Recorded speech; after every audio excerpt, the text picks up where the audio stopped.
60th competitive test.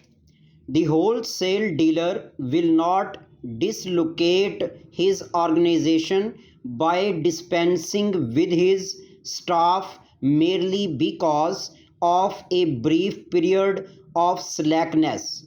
Semicolon, he will hold on in hopes of better times coming when he will need them.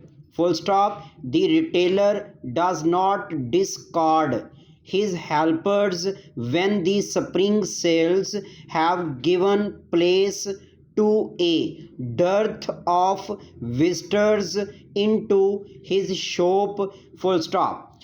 Any lengthy failure to dispose of goods is however inevitably accompanied by unemployment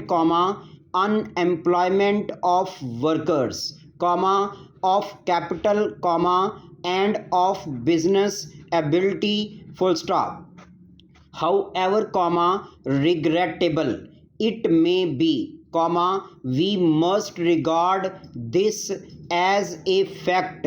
Full stop. We may elaborate the argument, but labor it as we may, there is the fact, and no ingenuity can get over it. Full stop. How then are markets to be found? Question mark. New paragraph.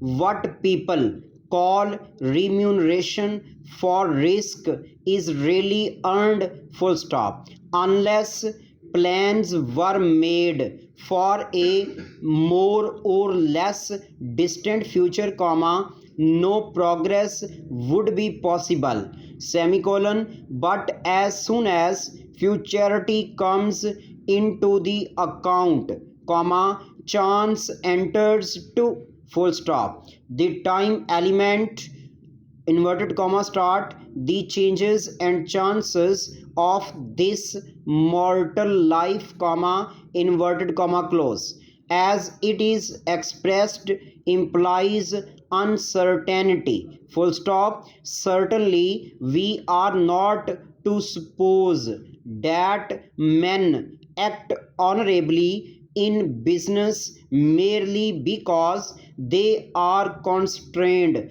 by the law. Full stop. Merchants, factors, agents and owners of factories perform their contracts without thinking about the possibility of a lawsuit, even as they respect the property of their neighbors from other motives than a dread of punishment for thieving. Full stop. New paragraph. Now that the bill is before us, we have to speak on this subject rather on the journal themes. Full stop. Yet, I would like to make certain journal objections in this connection, because the basis of the bill is the report of the Third Finance Commission. Full stop. This is a long-standing issue facing the public finance of the country. Full stop. Those who have studied economics will know well how this matter had come up even during the British time, when we did not have either independence or any kind of autonomy in the states. Even in that set up. Full stop. Even at that time, the state governments functioning under the British felt that something should be done with regard to adjustment of finances, especially in regard to the relations between the center and the states. Full stop.